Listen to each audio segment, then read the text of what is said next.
ती खोंड इतकी फॉर्मला गेली आमची, त्यांनी महाराष्ट्रभर नाव केलं. मी आता बघतोय की भरपूर लोकांना पायऱ्याच्या अडचणी येतात. त्या पायऱ्याच्या अडचणीवर तुम्ही काय सांगाल? तुमचं मत काय? त्यावेळेस मैदानं कशी व्हायची आणि आता मैदानं कशी होतात? किती फरक झाला आता?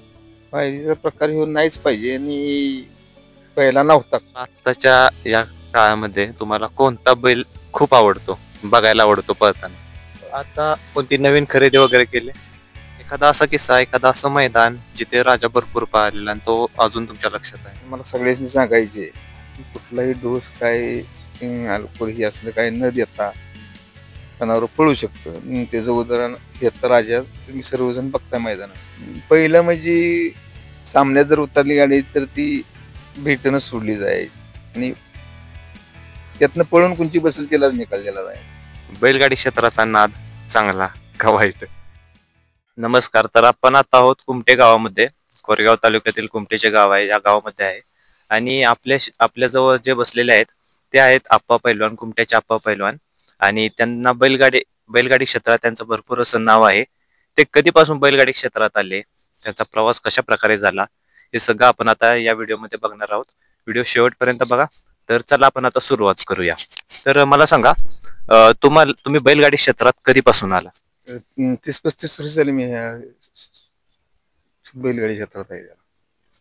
बैलगाडी क्षेत्रात प्रवास सुरू करण्याच्या आधी तुमचं लहानपण कशा प्रकारे गेलं? लहानपण काय खेळीमेळीतच गेलं आपलं, शाळा वगैरे. पण सर्व्हिस 7-8 वर्ष मुंबईला गेली. तिथून शेती करायला कोण नव्हतं. शेती करायला पहिल्यांदा त्यात बैलगाड्या नाद लागला.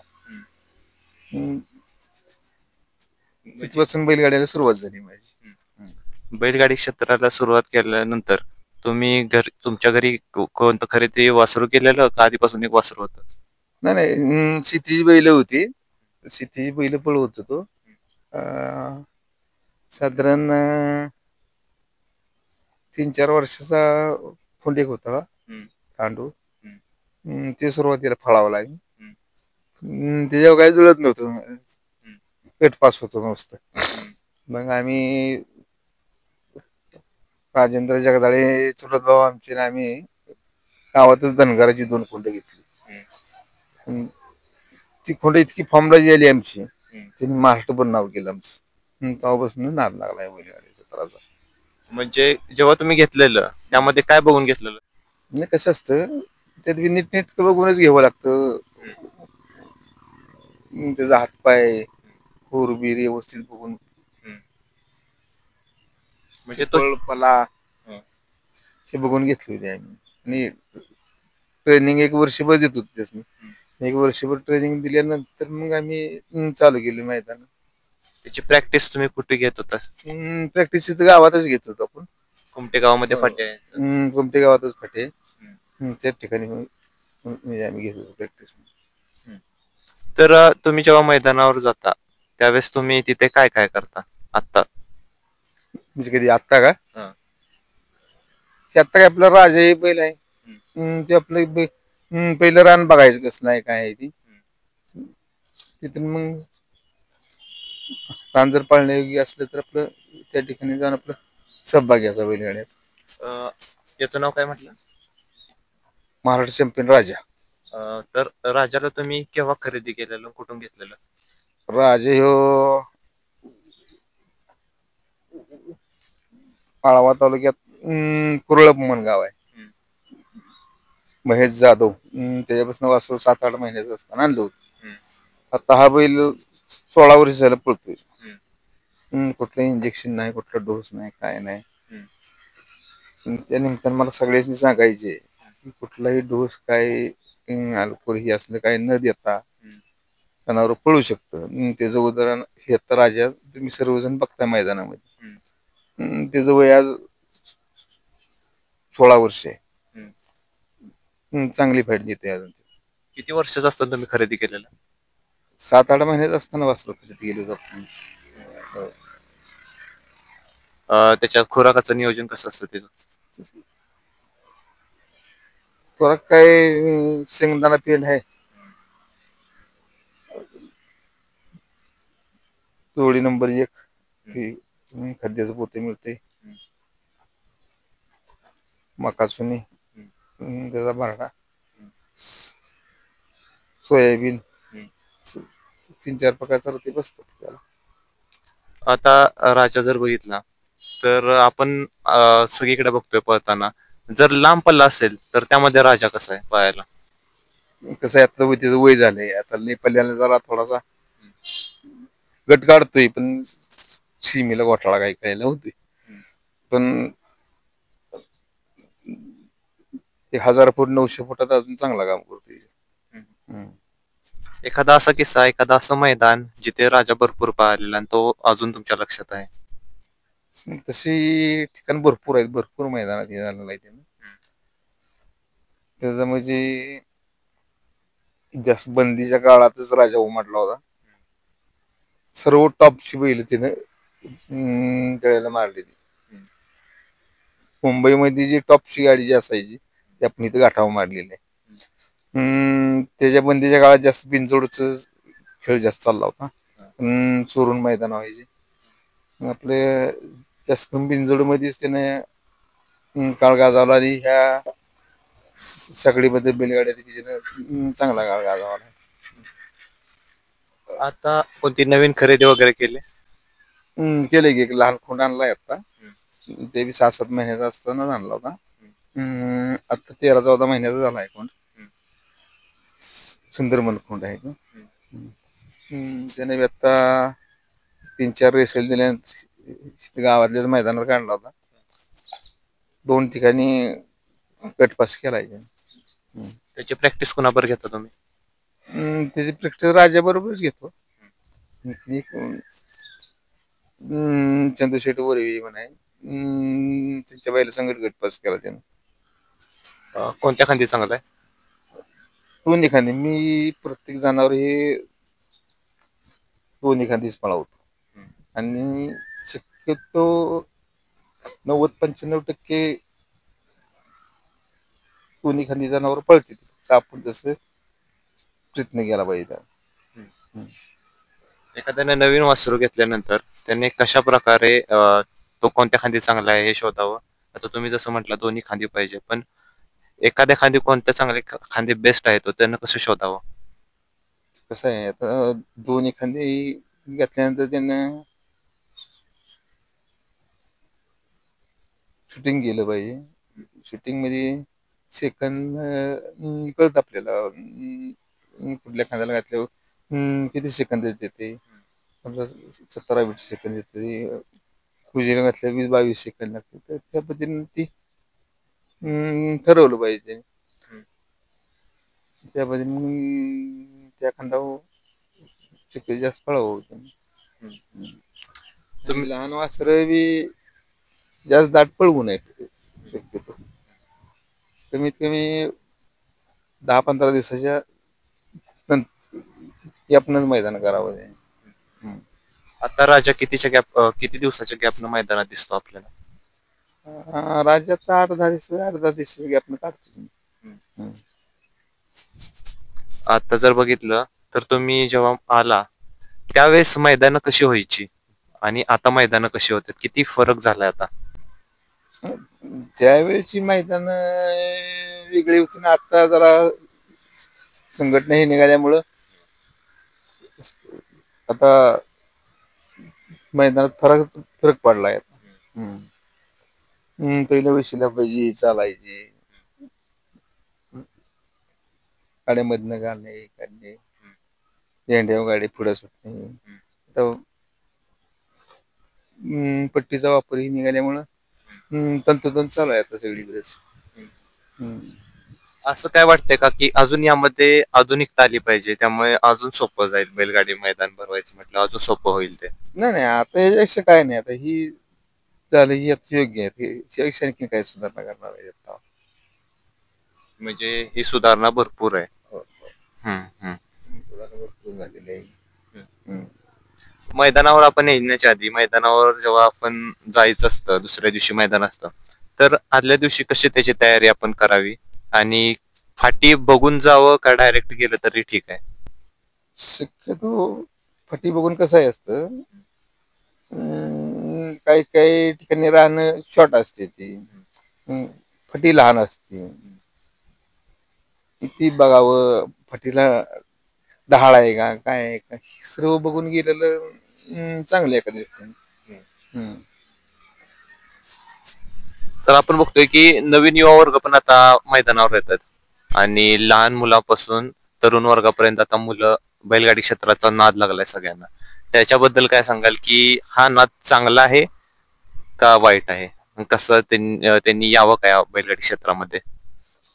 नाद ह्यो चांगलाच आहे, पण कसं आहे प्रत्येकानं आपापली पायरी ओळखाय पाहिजे की आपलं जनावर पळतंय की ती आपण काय केलं पाहिजे.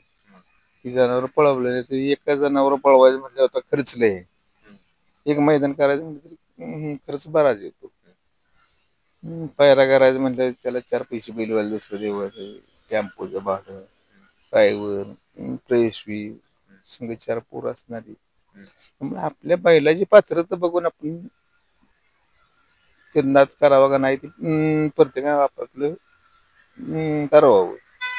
आता येऊया बक्षिसावर. बक्षिसं बघून पण आता मैदानात येतात, जसे की आता बक्षिसं पण वाढत चाललेत की बक्षिसाचा काही फरक पडतो का जेव्हा आपण एखादं वासरू घेऊन जातो मैदानावर? आपण किती खर्च होतो, कसा तो मॅनेज करावा खर्च होणारा? आता कसं आहे, त्याचा टॉपचा बैल आहे, तेच बक्षीस बघत असतो. कुठल्या मैदानात किती बक्षीस. सर्वसाधारण लोक आहेत ते बक्षीस बघत नाहीत की आपल्याला गुलाल कुठे मिळेल ते बघून मैदान खेळतात लोक शक्यतो. पैशासाठीच म्हणजे खेळलं पाहिजे असं काही नाही, की आपला छंद पण जोपासला पाहिजे. साधारणतः किती खर्च होतो एक मैदानावर आपण जायचं म्हटल्यावर? किती खर्च धरून चालायचा आपण? सरासरी 5 ते 7 हजार रुपये खर्च येतो. 5 ते 7 हजार. आणि आता बघतोय की भरपूर लोकांना पायऱ्याच्या अडचणी येतात. त्या पायऱ्याच्या अडचणीवर तुम्ही काय सांगाल? तुमचं मत काय? कसं आहे, शक्यतो आपला बैल स्वतःच ट्रेन रेसल देऊन करावा, की याला कमीत कमी गट तरी पास झाला पाहिजे, तरच त्याने बैल मैदानात काढावा. नाहीतर मग वायदीचा प्रकार चालू आहे. त्यामुळे लोक हैराण होऊन जाते. कितपत योग्य आहे हा वायदीचा प्रकार, तुम्हाला काय वाटतं? वायदीचा प्रकार हे नाहीच पाहिजे आणि पहिला नव्हताच. पहिल्या म्हणजे आमच्या ह्या काळात शब्दावर नुसत्या बैलाचा वायदी हे प्रकारच नव्हता. अलीकडे ह्या 10-15 वर्षात वायदीचा प्रकार चालू झालाय. तर त्यासाठी आता काय करायला लागलेत की घरचा साज तयार करायला लागलेत, ते बरोबर वाटतंय का? घरचा साथ शक्यतो 99% पळतच नाही. 4-2 मैदानं पळली तर पुन्हा काही गाडी पळत नाही शक्यतो घरची, कारण दोन्ही बैल एका दावणीचे असल्यामुळं शक्यतो पळत नाहीत. एखादा तरुण युवकाला जर बैलगाडी क्षेत्रात यायचं असेल तर त्यांना कशा प्रकारे सुरुवात करावी आणि यावं मैदानामध्ये? त्याने शक्यतो चांगली वस्तू घ्यावी आणि मग ह्या शर्यत क्षेत्रात उतरावं. बैलगाडी क्षेत्राचा नाद चांगला का वाईट? आता हे प्रश्न जरा अवघडच आहे. त्याला छंद आहे हे आहे खरोखरच, आणि त्याची खेळायची ऐपत आहे, आपली परिस्थिती चांगली आहे, आणि त्यातनं बी कसं आहे, आपली गाडी फायनलला राहते का, कमीत कमी एक 5-6 मैदान खेळल्यानंतर एक मैदान तरी गाडी फायनल राहील, तर येऊन नाद परवडायचं बघा. तुमची जर कंटिन्यू गाडी जर 10-12 जर मैदानात जर मार असली तर मग तुमचं काही खरं नाही आहे खेळात. त्या लोकांनी नाद करू नये. गुलालाचं काय पायऱ्यावर पहिला जेव्हा निवडताना गुलालाचा परत आपल्याला फरक पडतो का वायदी वागिदी वगैरे घेताना पुढे? नाही काय फरक पडत. त्याचा बैल पळतो त्याचा पळतोच बैल. एक वायदी घेतली समजा तुमचा बैल घातला तुमचा नाही पळाला, पळणाऱ्या बैलाला त्याचा काही फरक पडत नाही एका मैदानात. बैलगाडी क्षेत्रामध्ये अनुभव किती महत्वाचा असतो उतरल्यानंतर? तेच लय महत्वाचं आहे. स्वतःचा अनुभव चांगला पाहिजे किंवा त्यात 4 दोस्त असते ती त्यासनी तर यातलं खेळातलं कळलं पाहिजे. तर शक्यतो 4 चौघ संघ असलं ते सुद्धा जर जोडीदार जर नालायक जर असले तर या खेळात ते पूर्ण अगदी पैशाने होऊन जात. त्याला स्वतःला त्या खेळातलं कळलं पाहिजे. आपल्या बैलाची क्षमता काय आहे, कुठल्या लेवलचं मैदान खेळलं पाहिजे, आपण कोणत्या लेवलचा बैल घातला पाहिजे. आणि वासरवाल्यानंतर एकदम हायफाय बैल घालूच नाही. तुमच्याकडे किती पैसे असले तुम्ही स्टेप वर जा. एकदम टॉपची बैल मिळते ती पैसे आहे म्हणजे तुम्ही घालू नका. म्हणजे सुरुवात लहानापासून करा. सर्वात आपलं वासर काय पळते त्या लेवलनं पळत जा. तुम्हाला आता सहकार्य तुमच्या जोडीदारांचं वगैरे सहकार्य कसं मिळतं बैलगाडी क्षेत्रामध्ये? आता आमचं काय सगळी जायला तिथं महाराष्ट्रात जोडीदार आहेत आमचं, त्यामुळे आमची काही अडचण येत नाही. सगळे लोक एकमेकाला आम्ही सहकार्य करतोच. तुम्हाला केव्हापासून बैलगाडी क्षेत्रामध्ये ओळखायला सुरुवात केली सगळ्यांनी? माझी 5 वर्ष गेली आता 5 वर्षानंतर ओळख चांगलीच व्हायला लागली माझ्या. संपूर्ण महाराष्ट्रभरात ज्या गावाला बैलगाडी नाद आहे त्या गावात माझं नाव आहे. ओळखीचा किती फायदा मिळतो आपल्याला, पायऱ्याला म्हणा किंवा कशाला पण? ओळखीचा भरपूर फायदा मिळतो. त्याची ओळख महत्वाची आहे. ह्या खेळात प्रामाणिकपणे सांगतो, दोस्ती करावी प्रत्येकासंग. दुश्मनी करून कोणाच चांगलं झालं नाही. जेव्हा आपण बघतो की सेमीफायनलला म्हणा की सामना निकाल निघतो, म्हणजे 2 गाड्या एकसाथ बसलेल्या असतात आणि म्हणतात की तुमचा एक बैल घ्या आमचा एक बैल घ्या, त्यावेळेस कसं काय असतं की कशा प्रकारे ते नियोजन असतं? कसं आहे, पहिली ही पद्धत नव्हती. आता कसं झालंय, 70, 80, 90, 100 फिरवायला लागले त्यामुळं त्या वेळेत मैदान पूर्ण होत नाही. एका दृष्टीने ते आता चांगलं आहे. नाहीतर पहिलं ती गाडी 2-2 वेळा पळायची, जी बसेल तिलाच निकाल दिला जायचा. पण त्या दृष्टीने आता ही चांगलं आहे. सीमेला जर सामान उतरले तर त्यांचा एक बैल जी गाडी जशी चांगली पळेल ती घालून आता पळते, दोघाला बी 4 पैसे गुलाल मिळून जातो. त्या दृष्टिकोनातनं चांगली पद्धत आहे ती आता. आधी कसं होत होतं? पहिलं म्हणजे सामन्यात जर उतरली गाडी तर ती भेटणं सोडली जायची आणि त्यातनं पळून कोणची बसेल तिलाच निकाल दिला जायचा. त्यावेळी इतकी मैदान त्याच भरत नव्हती. ही आता नवीन पिढी जास्त त्यामुळं बैलांची खोंडांची संख्या जास्त झालेली आहे. रोज जरी 4-5 मैदान असली तरी 400-500 गाडी प्रत्येक मैदानात आहेच. तुम्हाला बैलगाडी क्षेत्राचं पुढचं भविष्य कसं वाटतंय? कसं झालंय आता ह्यात गुंडगिरी दादागिरी लय वाढली. त्यामुळे त्याला त्यात वेगळं वळण लागायला लागले. तरुण पिढी खेळ समजून घेण्यात आली आहे आणि जास्त करून भांडण्याच्या ह्यातच उतरायला लागली तरुण पिढी.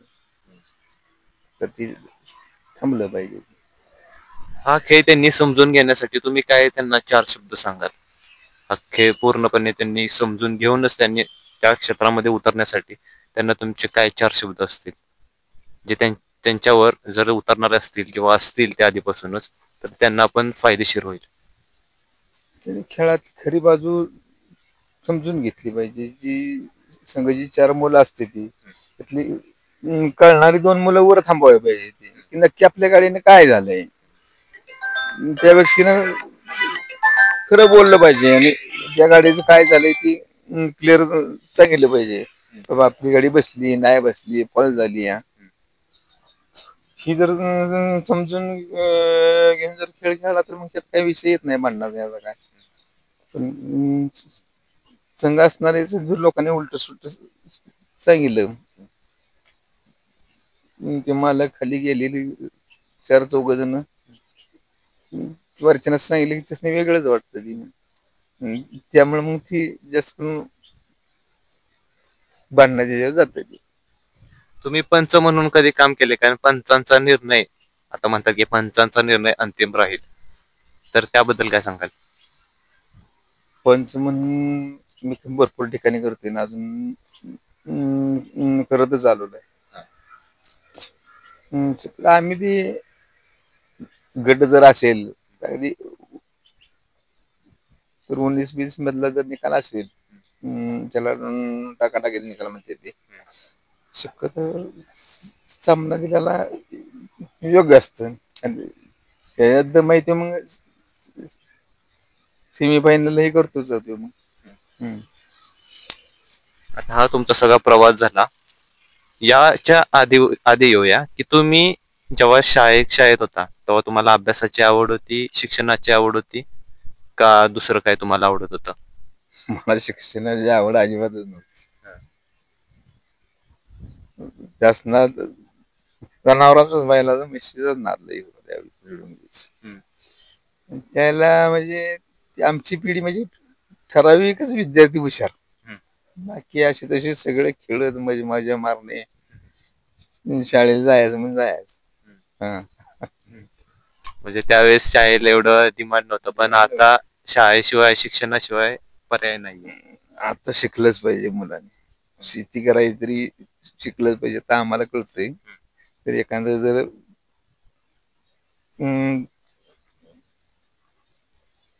टमाट्याला आलेला औषध घ्यायचं म्हणलं तर इंग्लिश नाव सांगता येत नाही. शाळेचं महत्व आम्हाला आता कळतंय. तुमचं शिक्षण किती झालंय? शिक्षण 9वी नापास आहे. म्हणजे शिक्षण एवढं न शिकता पण माणूस तुम्ही आता एवढ्या मोठ्या पातळीवर आहात की तुम्हाला महाराष्ट्रातील सगळे बैलगाडी क्षेत्रातील माणसं सगळी ओळखतात. तुम्हाला बैलगाडा मालक असो किंवा तरुण वर्ग असो सगळे ओळखतात. म्हणजे सर्वजण ओळखतात. आता मला सांगा, बैलगाडी क्षेत्रात आल्यानंतर जेव्हा तुम्ही बैलगाडी क्षेत्रात आला तेव्हा तुमच्यावर कोण कोण होतं? म्हणजे तुम्ही एकटाच होता का अजून कोण तुमच्यावर मित्र वगैरे कोण कोण होतं? तेव्हा म्हणजे आपल्या गावालाच मोठा नाद होता त्यावेळेला. शिरा हरण्या म्हणून गाडी होती आपली. तेव्हा जवळजवळ 4-5 जणांच्या गाड्या पळायच्या. त्यातल्या 2-3 गाड्या तर फायनल 100% असायच्या. त्यामुळे चुकून एखादा जोडीदार जरी माग राहिला तर तो 4-5 वाजता माघारी त्या मैदानाला ते हमखास येणारच गाडीवर मागणं. आपल्यातली 1-2 गाडी तरी फायनल असतेच. त्यावेळेला भरपूर गाड्या पळत होत्या गावात आपल्या. त्यावेळेस पळत होत्या. मग तुम्हाला त्यावेळेस एखादा बैल वगैरे आठवतोय का जो तुम्हाला खूप आवडायचा आणि त्यावेळेस तुम्ही हमखास जर कुठलं मैदान असेल तिथं तर तिथे तुम्ही हमखास जायचा बघायला त्याला? त्यावेळेला ठराविकच बैल अशी होती. तेच बैल फायनल व्हायचे. आता कसं झालंय, आता जनावरांची संख्या भरपूर झाली आहे. त्यामुळं आज फायनल राहिलेला उद्या फायनल राहील ही गॅरंटी नाही आता राहील. आता तुम्हाला आत्ताच्या या काळामध्ये तुम्हाला कोणता बैल खूप आवडतो, बघायला आवडतो पळताना मैदानावर? आता तसा महाराष्ट्रात बकासूरच तेवढाच बैल एक नंबर आता.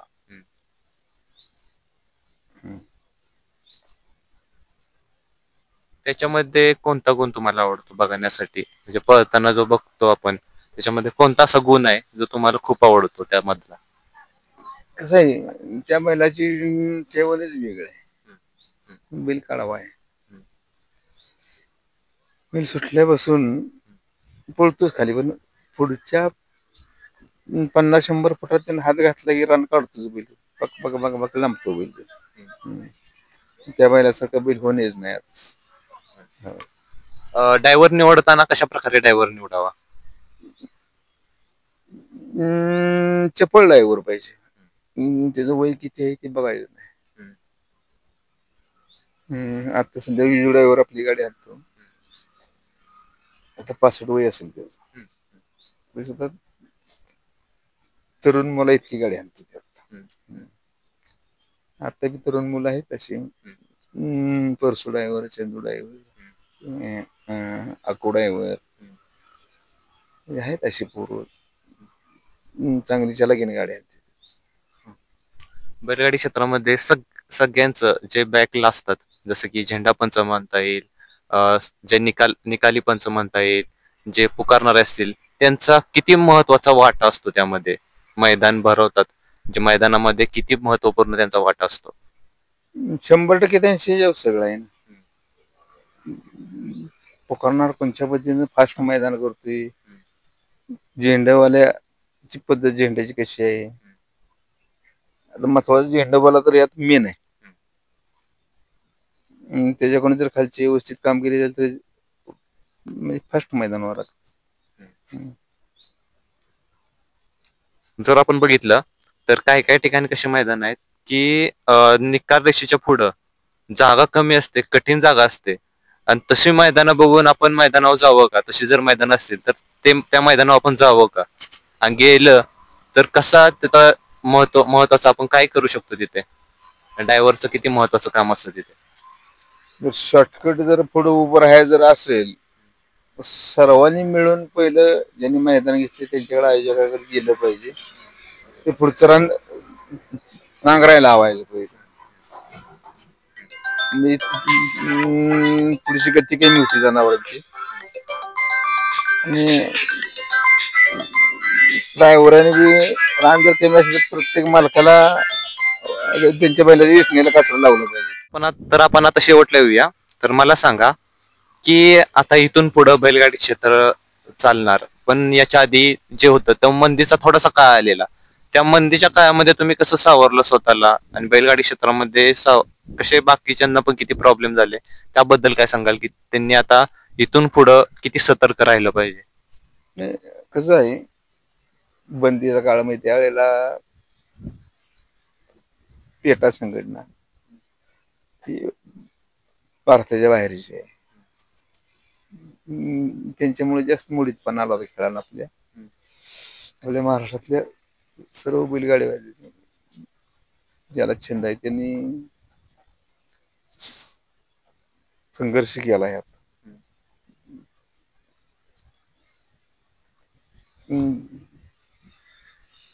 भरपूर लोक आहेत यात. त्यांनी मुंबईला, याला दिल्लीला मोर्चे इथं काढले, उपोषण केली.